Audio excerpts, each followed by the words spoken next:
Sino ang aking ina at mga kapatid? Mapagpalang araw ng Martes Kapanalig. Kapistahan ngayon ni Santa Angela Merici, tagapagtatag ng mga Ursulines. Ito po si Sister Rose Agtarap ng Daughters of St. Paul para sa mabuting balita. Atin ang pagnilayan ang Ebanghelyo ngayon.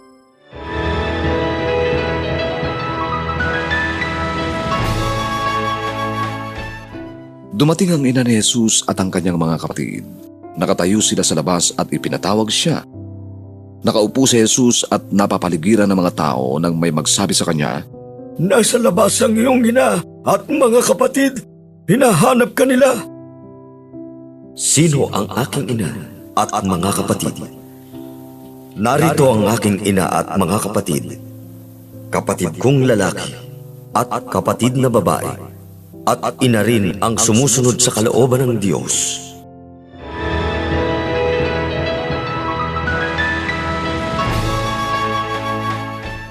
Kapanalig, saan ka mas at home? Sa bahay ninyo o sa tropa mo na gets ka talaga?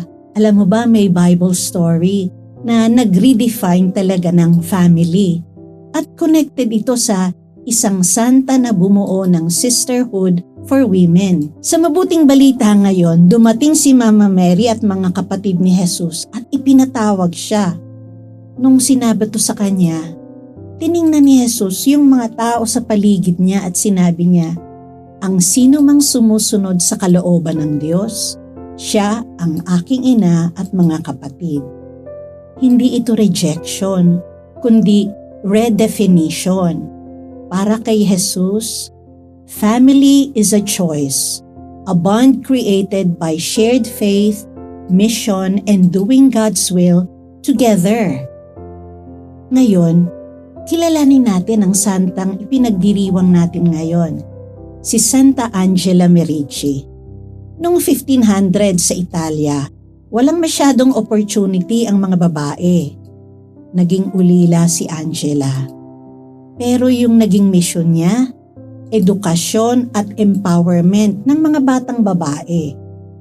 Ginawa niya ba to ng mag-isa? Hindi. She formed the Ursuline Sisters, a revolutionary idea noon kasi hindi sila nakakulong sa convent. They lived in their communities, teaching, serving, being mothers and sisters to those in need. Di ba pareho sila ni Jesus?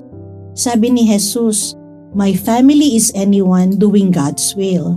Sabi naman ni Santa Angela, "My family is the sisters and girls we serve, united in our mission."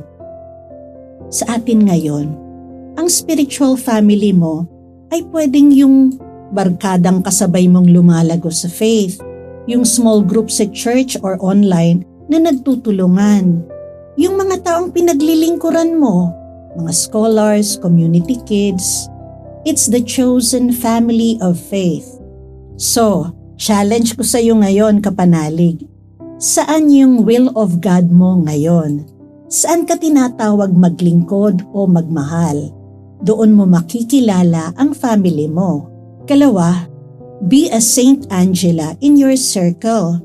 Be the one who builds community, includes others, and creates space for sisterhood or brotherhood.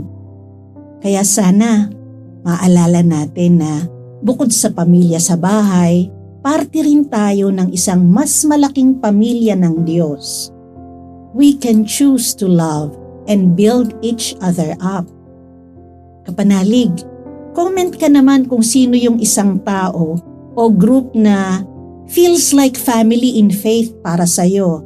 Tag them and shout them out. Mga kapanalig, maraming salamat po sa inyong suporta sa aming misyon, lalong-lalo na sa ating mga donors at sponsors.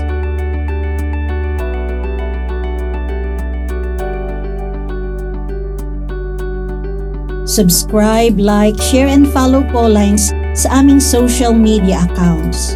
Patuloy po kaming humihingi ng inyong tulong upang maipagpatuloy ang programang ito. Maaari po ninyong ipadala ang inyong love offerings at donasyon sa aming donations channels. Makakaasa po kayo na kasamang lagi ang inyong mga intensyon at kahilingan sa aming panalangin araw-araw. Ito pong muli si Sister Rose na nag-aanyaya sa inyong manalangin sa Santo Niño Jesus.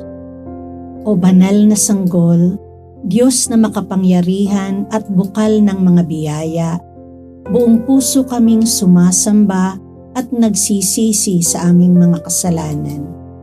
Iniaalay namin sa iyo ang aming sarili. Itulot mo na matulad kami sa iyong kabanalan.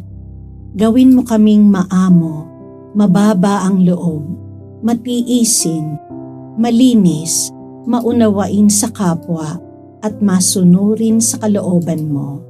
Amen.